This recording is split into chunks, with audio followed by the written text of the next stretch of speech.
할렐루야. 예. 인생에서 가장 중요한 것은 무엇입니까? 예수님을 아는 것입니다. 그리고 인생 최고의 목적은 무엇입니까? 예수님을 사랑하는 것입니다. 예. 이번에 우리 주님이 저와 여러분들을 사랑하셔서 그 예수님을 더 깊이 알게 하시려고 예수 부흥회를 허락해 주셨습니다. 예.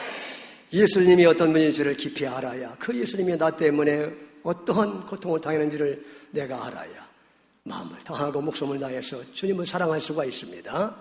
그래서 이번에 그 예수님을 더 깊이 알고 사랑하라고 예수 부흥회를 주님이 허락해 주신 줄로 믿습니다. 얼마나 감사합니까, 여러분. 그동안 우리는 부흥회를 왜 열었습니까? 그동안 우리는 왜 부흥회에 참석을 했습니까? 그동안 우리는 내가 축복을 한번 받아보려고 축복 대송회를 개최했고 그런 부흥회에 우리가 참석을 했습니다.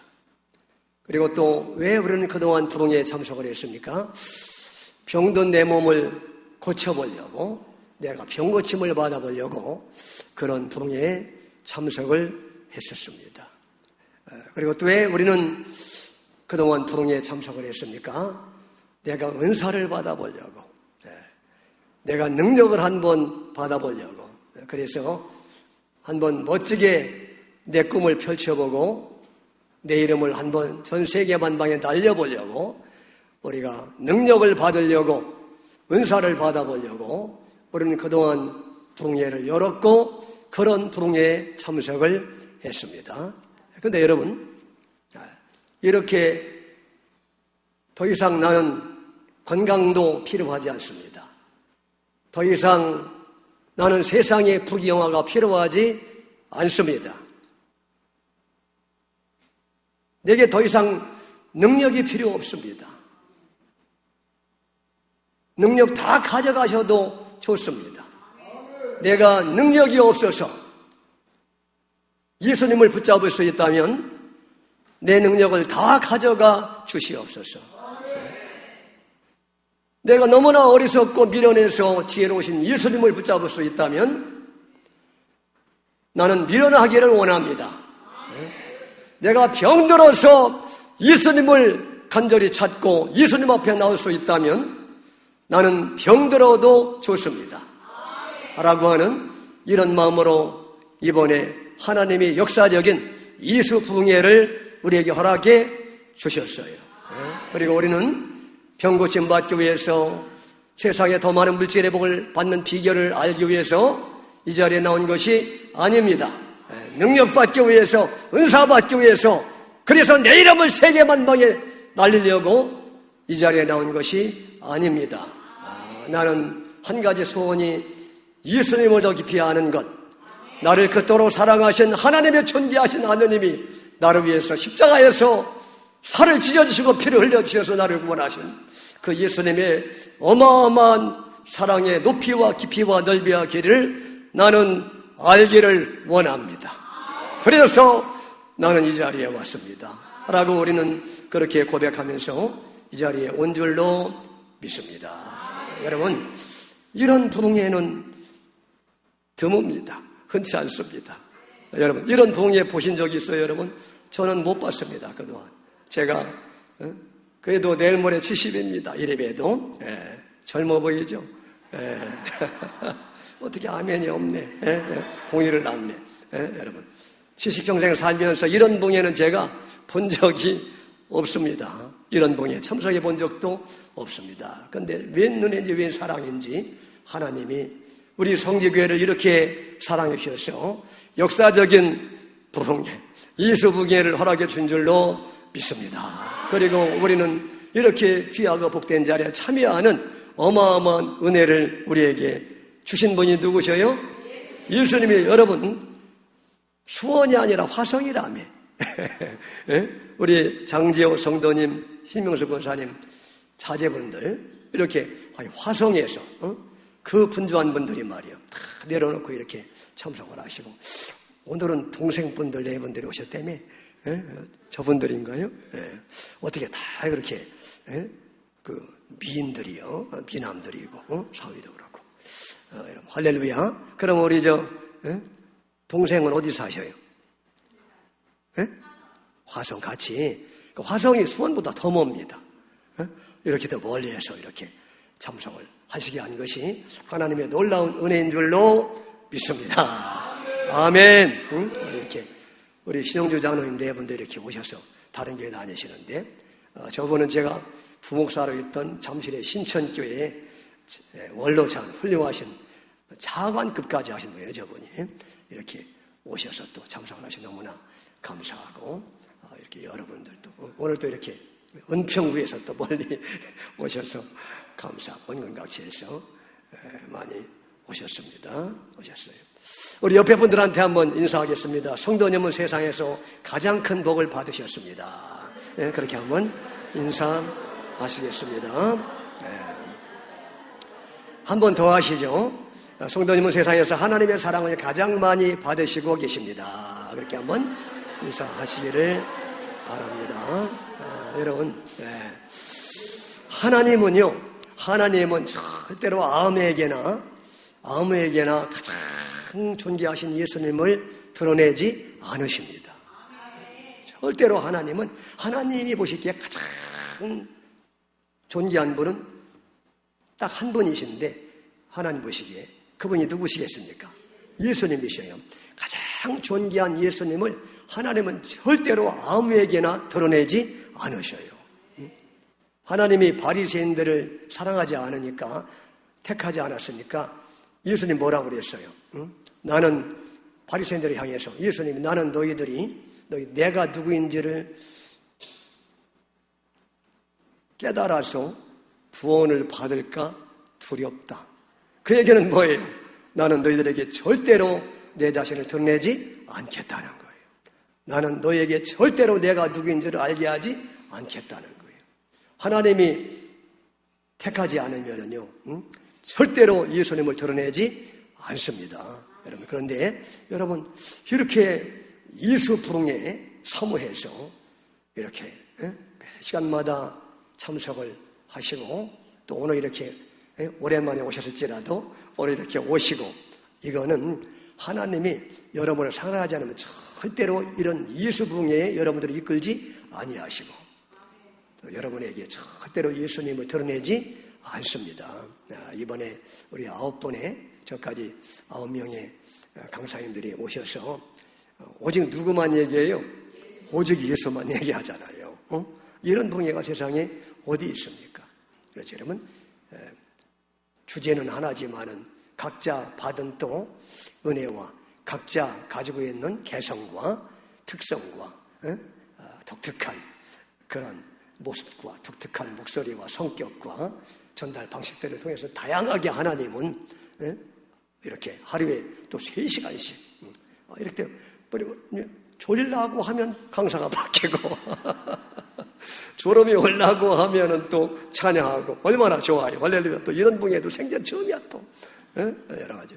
은혜의 신세계를 새롭게 경험하게 하신 줄로 믿습니다.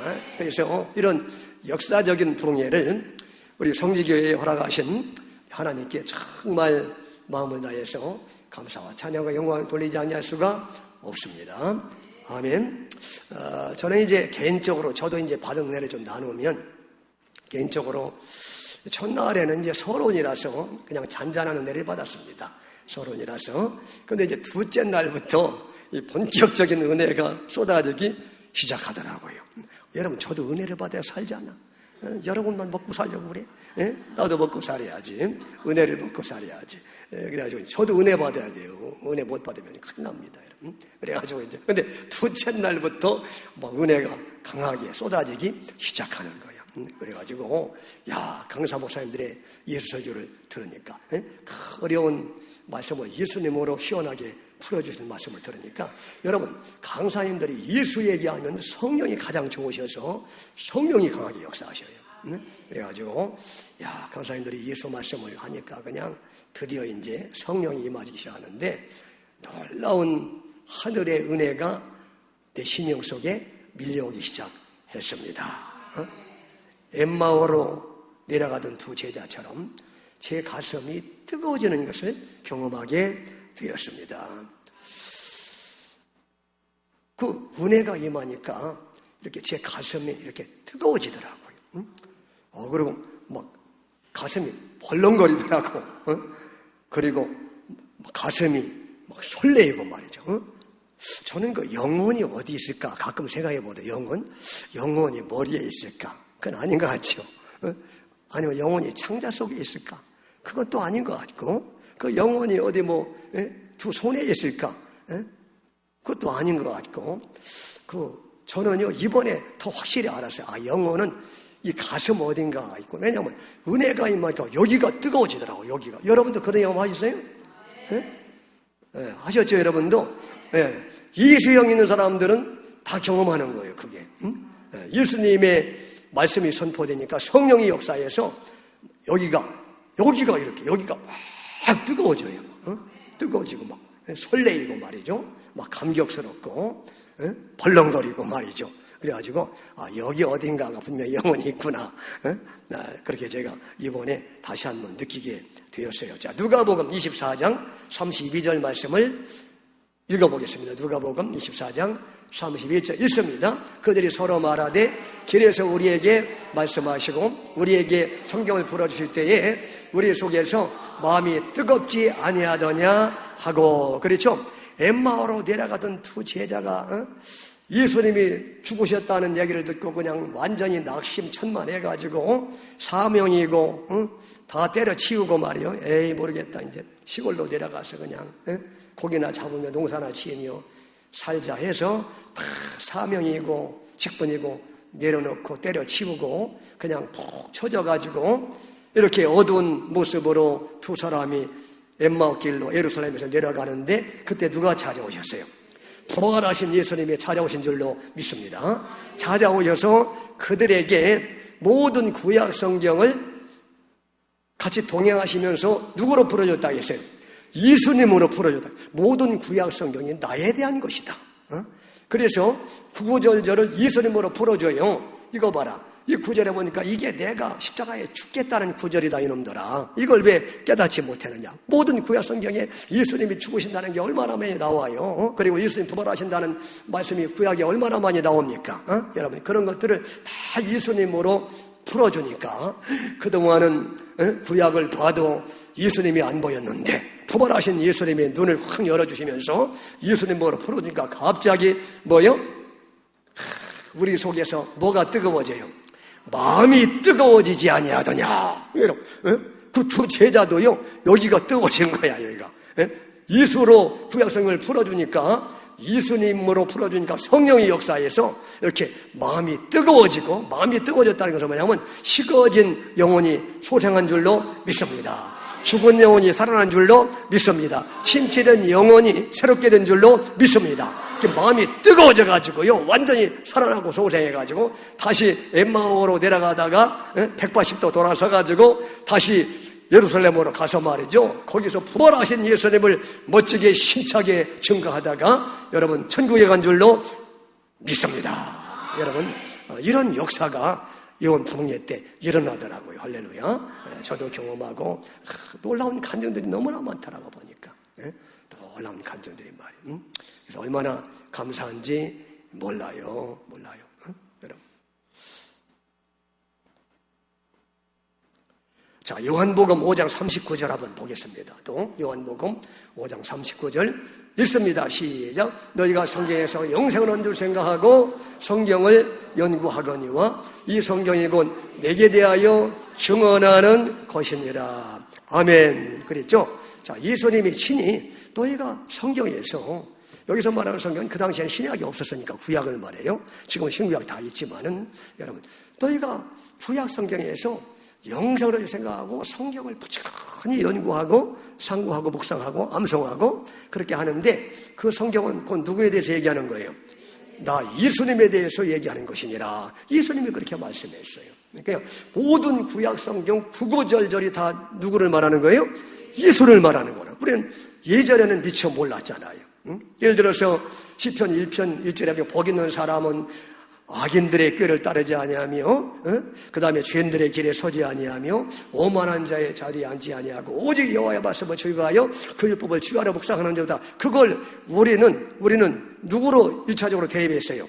나로 대입해서 내가 복 있는 사람이 되려면은 내가 주야로 말씀을 묵상하고 그 다음에 악인들의 길을 따르지 아니하고 죄인 길에 서지 아니하고 오만한 자들의 자리에 앉지 아니하면은 내가 이렇게 복을 받는구나. 그래서 언제나 우리는요 나중심으로 성경을 보았어요. 그래요 안 그래요? 그랬잖아요. 예.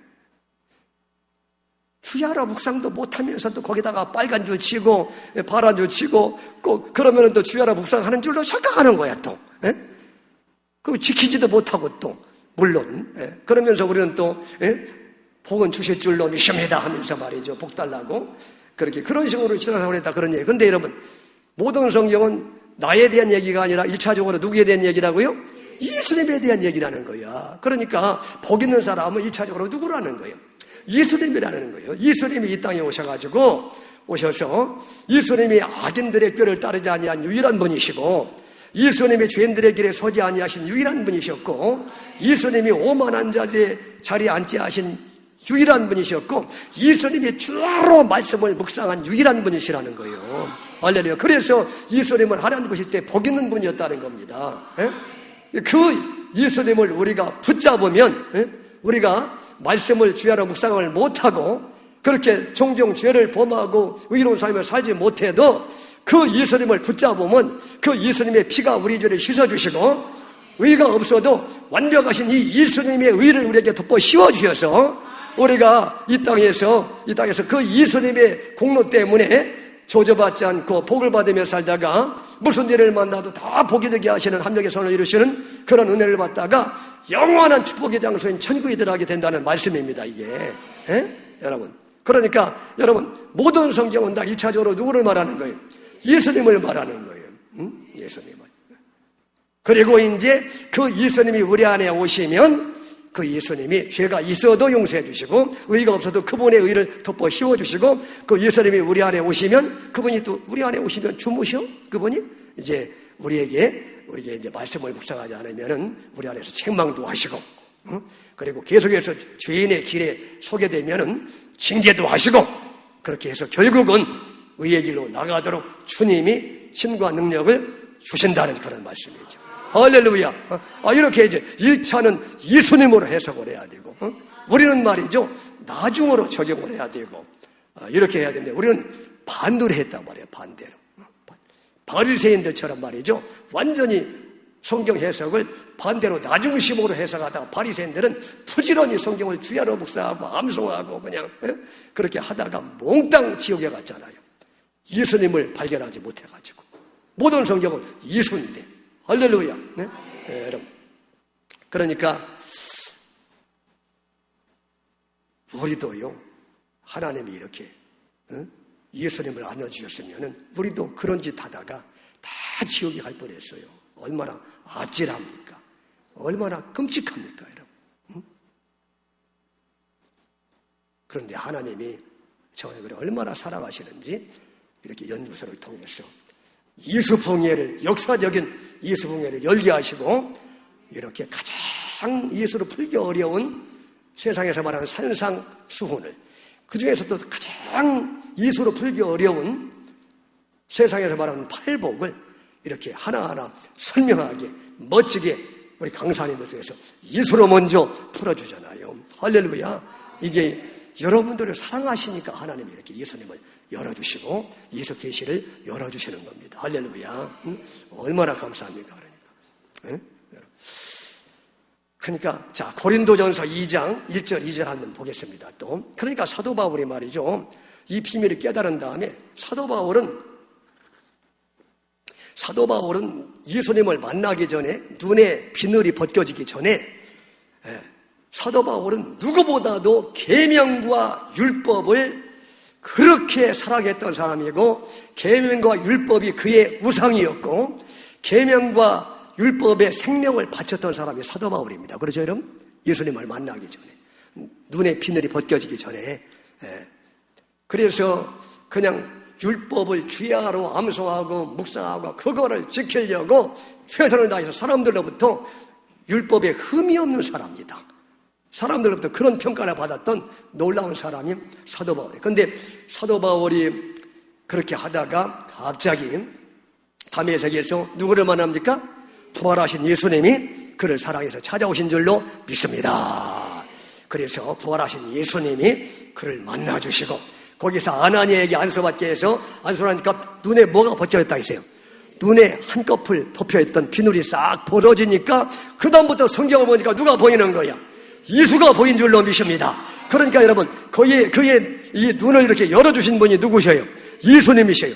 예수님이 눈을 안 열어주시면 우리는 모든 성경을 언제나 율법과 계명으로 보다가 내가 지켜야 될 율법 계명으로 보다가 다 지옥 가게 되는데 하나님의 사도 바울을 택하고 살아있기 때문에 그를 만나주시고 드디어 이제 계명과 율법으로 달려가던 바울이 이제는 눈이 벗겨지면서 다 이게 예수였구나 하는 거 깨닫고 이제는 나머지 인생 계명과 율법으로 달려가는 길에서 180도 돌이켜서 누구에게로 달려갔어요? 예수님을 알고 예수님을 붙잡고 예수님을 사랑하고 예수님을 증거하는 일에 나머지 인생을 멋지게 헌신한 줄로 믿습니다. 아멘. 네, 그렇게 된 거예요, 여러분. 그래서 자 여기 한번 읽어보겠습니다. 시작. 형제들아 내가 너에게 나아가 하나님의 증거를 전할 때에 말과 지혜의 아름다운 것으로 아니하였나니 내가 너희 중에서 예수 그리스도와 그가 십자가에 못 박히신 것 외에는 아무것도 알지 아니하기로 작정하였습니다. 율법과 계명을 그렇게 좋아하던 거기에 생명을 바치던 바울이 눈이 벗겨지면서 비늘이 벗겨지면서 여러분 예수님을 보게 되니까 그 다음부터 이제 나는 앞으로는 예수님과 십자가에 못 박히는 것 외에는 아무것도 알기도 원치 않고 아무것도 말하기도 원치 않는다. 나는 이제 예수님과 십자가에 못 박히신 그 놀라운 하나님의 사랑의 높이와 깊이와 넓이와 길이만을 알기를 원하고 그리고 그 예수님과 십자가만을 나는 증거하겠다는 거야 이제는. 그동안 내가 증거했던 모든 것들은 세상에 똥과 오줌 같은 다 배설물이었다고 바울이 그렇게 고백하지 않습니까? 그래서 바울은 이제 예수님을 만난 다음부터 오직 누구만 전해요? 오직 예수, 오직 은혜, 오직 믿음만 전한 줄로 믿습니다. 여러분, 그랬어요, 여러분.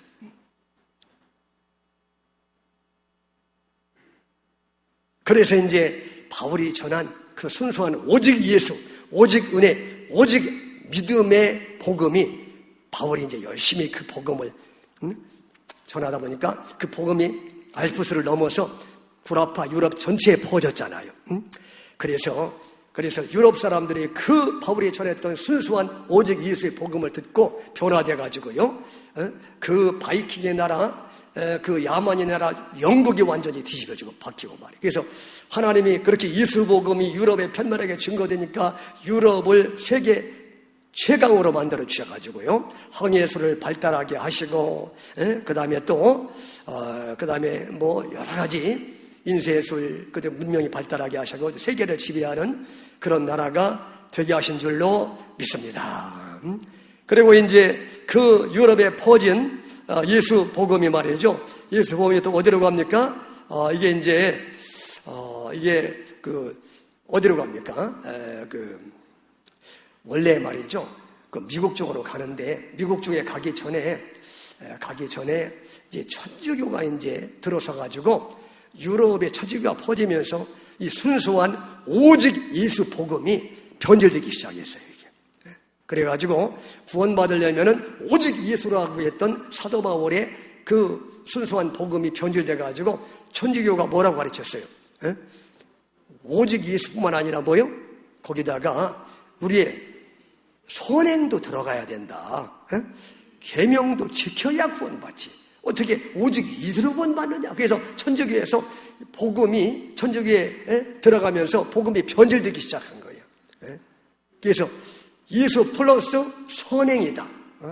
예수도 믿어야 되지만 믿지 말라는 게 아니에요. 예수도 믿어야 되지만 거기에 계명을 지키는 선행이 들어가야 구원받는다고 이 바울이 전했던 오직 예수의 복음을 변질시켜버리고 말았어요. 그래서 다 지옥으로 인도하는 거야. 다른 복음을 전하고 다른 예수를 전하는 거야. 바울이 오직 예수의 다른 복음을 전하면 뭘 받는다 했어요? 저주를 받을지 하라 그랬잖아요. 저주 받는다는 얘기는 지옥 간다는 얘기예요. 그래서 천주교가 말이죠, 이게 오직 예수의 복음을 변질시켜가지고 다 지옥으로 인도하니까 하나님이 보고 계시다가 누구로 일으켰습니까? 마틴 루터와 칼빈과 쯔빙글리 같은 종교 개혁자들을 일으켜가지고 그들이 다시 뭘 주장했어요? 오직 예수, 오직 은혜, 오직 믿음을 다시 증거하기 시작한 줄로 믿습니다. 그래가지고 그 개혁자들이 전했던 그런 예수 복음이 말이죠, 이렇게 또 구라파에 퍼지면서 말이요, 영국에 퍼지면서 또 순수한 예수 복음을 청교도들이 말이죠, 그 복음 가지고 어디로 가요? 아메리카 신대륙으로 가서 미국이 말이죠, 순수한 복음으로 변화된 줄로 믿습니다. 그러니까 하나님이 또 미국을 또 세계 최강으로 또 만들어주시고, 그 복음이 또 선교들에서 어디로 가요? 저 오세아니아, 호주와 뉴질랜드로 가서 거기 또 예수 복음이 전파되니까 하나님이 또 오세아니아를 또 강하게 하나님이 축복해 주시고 말이죠. 부유하게 해 주시고, 그리고 이제 그 미국과 오세아니아에서 이렇게 선교사님들이 그 순수한 예수 복음을 가지고 150년 전에 어디로 왔어요? 대한민국에 온 줄로 믿습니다.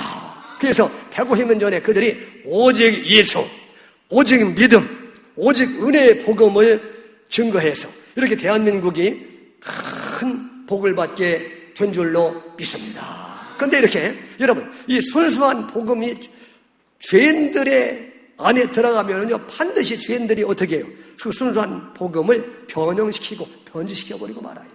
그래가지고 150년의 세월이 흐르면서 오늘날 이 순수한 오직 예수의 복음이 지금 다 변질되어 버리고 말았어. 그래가지고 지금 강대상에서 말이죠, 강대상에서 오직 예수가 전파되는 것이 아니라 예수는 그냥 사이드고 윤리와 도덕이 전파되고 있고, 강대상에서 예수를 빙자해서 인간의 처세술, 인간관계를 맺는 법이 전파되고 있고, 예수를 빙자해서 인생 성공의 원리가 강대상에서 설교되고 있고, 자기 개발 원리가 강대상에서 예수 대신에 설교되고 있고, 긍정적 사고방식이 예수님을 대신하고 있고, 기복주의, 번영주의, 율법주의가 어느새 한국교회 강단을 지배해버리고 말았어요. 다 순수한 예수 복음을 떠난 겁니다. 떠난 거예요.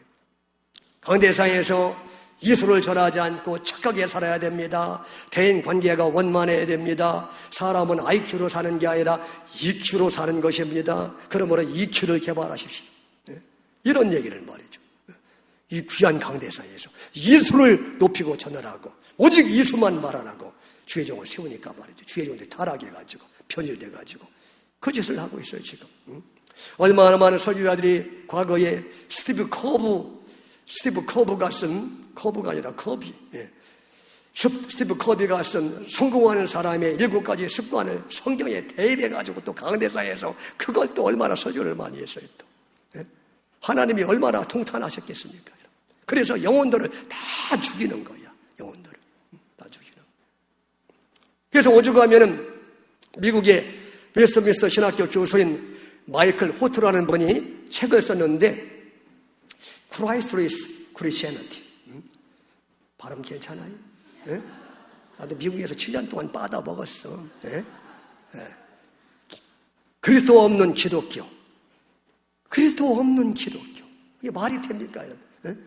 기독교에서 예수님이 빠져버렸습니다. 그 책에 보니까 이분이 교수님이니까 주일마다 미국의 이 교회 저 교회 다녀보니까 목회자의 90%가 설교 시간에 예수 중심의 설교를 하지 않고 예수를 빙자해서 윤리와 도덕을 말하고 있고, 예수를 빙자해서 세상에서 성공하고 출세하는 원리를 말하고 있고, 예수를 빙자해서 인간관계나 처세술을 말하고 있다고 통탄하는 그런 글이 거기에 쓰여져 있습니다. 90% 이상이 강대상에서 무게중심이 예수로 가 있지 않은 그러한 껍데기 설교를 하고 있다. 이렇게 교회가 완전히 변질되고 이렇게 순수한 바울이 전했던 오직 예수의 복음이 2000년의 세월이 지나면서 이렇게 완전히 변질되어 버리고 말았다. 다른 복음이 선포되어 있고 다른 예수가 선포되고 있다. 십자가 예수가 아니라 금관의 예수가 선포되고 있다. 십자가 예수가 아니라 금송아지 예수가 선포되고 있다.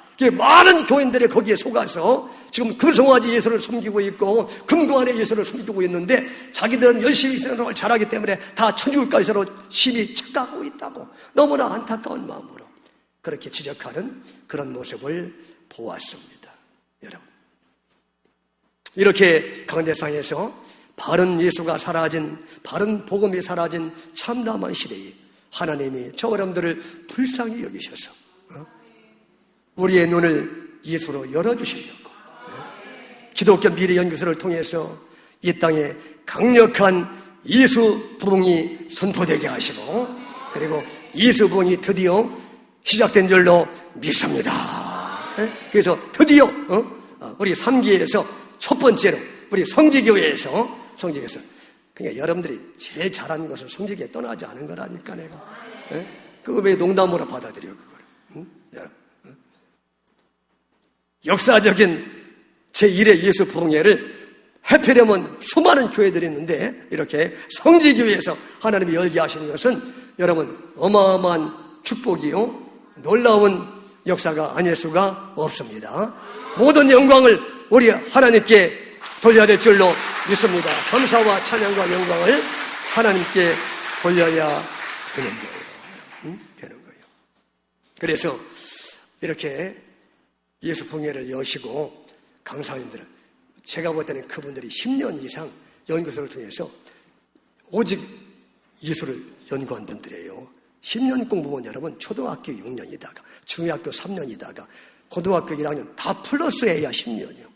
다 10년 넘게 예수를 연구한 분들이에요. 이분들 세계에서 예수로 가장 충만한 분들을 이번에 하루에 그냥 두세 명씩 이렇게 세우셔가지고 이렇게 여러분에게 가장 예수로 풀기 어려운 산상수훈, 세상에 말하는 뭐예요? 산상수훈은 벌써 말 자체가 지켜야 될 교훈이잖아. 벌써 말도 이게 다 타락했어. 말도 언어도 다 이렇게 변질돼 버렸다고. 그렇죠 여러분? 팔복도 뭐예요? 내가 지켜서 받을 8가지 복, 이게 용어도 다 타락해 버렸어요. 다 변질돼 버리고 말았어. 그 여러분 성경에서 가장 예수를 풀기 어려운 내용이 세상에 말하는 산상설교이고 세상에서 말하는 팔복인데 이거를 이번에 강사님을 통해서 예수님의 율법 완성이라고 명칭도 바꾸어서 우리에게 가르쳐 주시고 또 팔복은 뭐라고 바꿨어요? 예수님의 8가지 사람이 눈치가 빨리 봐야지 예수님의 8가지 사역이라고 그렇게 알려주시면서 이게 우리가 해야 될 우리의 역할로 봤는데 그게 아니라 뭐요? 1차적으로 예수님이 행하신 사역이다. 그리고 이제 그걸 먼저 예수님으로 대입을 하고 그다음 2차로 그 예수님이 내게 오시면 뭐요? 심령도 가난하게 만들어서 죄인이라고 고백해서 예수님 붙잡고 구원받고 천국하게 하신다. 이렇게 이제 2차로 나를 대입해야지. 2차로 할렐루야. 여러분. 그래 여러분. 그 세상에서는 산상수훈 5장에 보면 마태복음 5장에 보면 말이죠. 내 오른손이 범죄하면 뭐요? 찍어버려라. 이거 안 찍어버리면 나머지가 다 지옥에 간다, 들어간다. 내 오른눈이 범죄하면 뭐요? 빼버려라. 그거 안 빼면 나머지 모든 육체가 지옥에 간다. 그게 산상수훈에 있는 말씀이에요. 그게 여러분들이 지키라고 착각했던 그 말씀이 있는데 왜 그건 안 지키느냐고. 나 그게 이상해. 그게 불리지 않은 술객기야. 아니 빨간 줄 파란 줄 다 쳤잖아. 아멘 아멘 하면서 그러면 우리가 그거를 1차적으로 지켜야 될 말씀이면 눈을 빼야지 다. 팔을 다 찍어야 될 거 아니에요 여러분. 근데 왜 한 사람도 지금 뺀 사람도 없고 찍은 사람. 그러면 여러분 눈으로 전혀 여러분 범죄하지 않으시는 거예요? 예? 손가락으로 팔로 한 번도 범죄하지 않아요? 예. 매일 범죄하지 않아 눈으로만. 예? 남편에게 범죄하고 아내에게 자식에게 말이에요. 여러분 근데 아니 그걸 우리가 지켜야 될 윤리와 도덕으로 해석을 하면은 눈을 빼야 될 거 아니에요. 손을 찍어야 될 거 아니에요. 그러니까 여러분, 그거는 모든 성경은 나에 대한 것이다, 예수님에 대한 것이다. 내 대한 것이 아니고 예수님이, 그거는 예수님이 오셔서 우리가 지은 죄 때문에 눈을 빼야 되고 팔을 잘라야 되는데 우리가 못하니까 다 지옥에 갈 수밖에 없잖아요. 그러니까 예수님이 우리 죄를 대신 짊어지고 십자가에서 눈을 빼주시고 자기의 손을 찍어주시겠다는 겁니다. 그러니까 예수님이 십자가 돌아갈 때 패션 오브 크라이스트 영화를 보면은 말이죠, 사람들이 예수님 이렇게 십자가에 달기 전에 눈을 가리고 막 주먹으로 때리는데 이게 다 눈이 빠지고 일그러졌잖아요. 패션 오브 크라이스트 나오잖아요, 거기 보면. 그리고 예수님의 말이죠, 여러분들이 찍지 않으니까 예수님이 양팔과 양발을 다 찍어주시잖아. 다 예수님이 하시겠다는 거예요, 예수님이. 이렇게 모든 성경은 나에 대한 것이라고 예수님이 분명히 말씀했는데 우리가 얼마나 눈이 어두웠으면은 이걸 예수님의 역할을 보지 못하고 나로 먼저 대입하고 하지도 못하면서 말이요, 나로 대입하고 말이죠. 그래서 여러분, 다 이거 예수님의 역할을 말하는 거예요. 그래서 그 예수님을 붙잡으면 어떻게 돼요? 죄를 범해도 용서함 받고, 의가 없어도 그 예수님의 의로 우리가 복받으며 살다가 천국 가고, 그 예수님이 우리 안에 오시면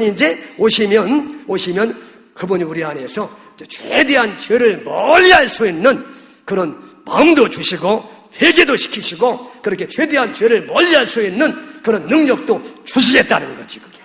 아멘. 네, 여러분, 주시는데 여전히 우리는 우리 안에 죄성이 있어가지고 그런 능력을 주셔도 완벽하게 또 그렇게 율법을 지켜요, 못 지켜요? 예, 못 지키지. 그러니까 끝까지 우리는 지켜도 교만하지 말고 누구를 바라봐야 돼?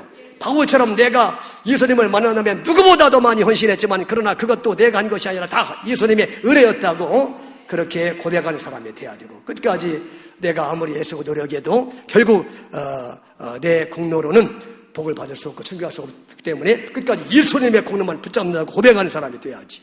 아멘. 할렐루야. 복습을 한번 쭉 해야 되는데 이 시간이 벌써 이렇게 됐네. 그래서 이제 할 말은 많사오나 여기서 줄이겠습니다, 여러분. 그래서 이게 이제 얼마나 여러분 정말 이 시대는요, 예수를 완전히 잃어버린 시대입니다. 보통 일이 아니에요. 저쪽에 그 큰 교회가 있는데 여자 목사님만의 큰 교회가 있는데 지난번에 보니까 크게 플래카드 쏘는데 결혼의 목적은 거룩입니다. 깜짝 놀랐어요. 이렇게 대형 교회가 예수를 잃어버리고 타락했구나. 결혼의 목적이 어떻게 거룩입니까? 결혼의 목적은 부부를 통해서 신랑 대신 예수님을 더 깊이 알고 사랑하라고 결혼하는 거지. 그리고 그 예수님을 깊이 만나고 예수님을 사랑하면은 거룩함의 열매는 그냥 불서로 따라오는 거지. 그게 어떻게, 그게 목적과 수단도 지금 완전히 잃어버렸어요. 우리의 목적은 예수님을 깊이 알고 예수님을 사랑하는 것이 우리의 목적이요. 결혼의 목적은 결혼 생활을 통해서 신랑 대신 예수님을 깊이 알아가고 사랑하라고 하나님이 결혼식을 배우자를 준 거예요. 아멘. 부모님을 준 것은 아버지 하나님의 사랑을 더 깊이 이해하고 그 아버지 하나님을 사랑하라고 부모님을 주신 것이고, 그래서 그런 예수님과 하나님을 더 깊이 알고 살아가다 보면은 거룩함의 열매, 효대 열매는 저절로 그냥 열매로 따라오는 거지. 그게 어떻게 목적이냐고, 그게.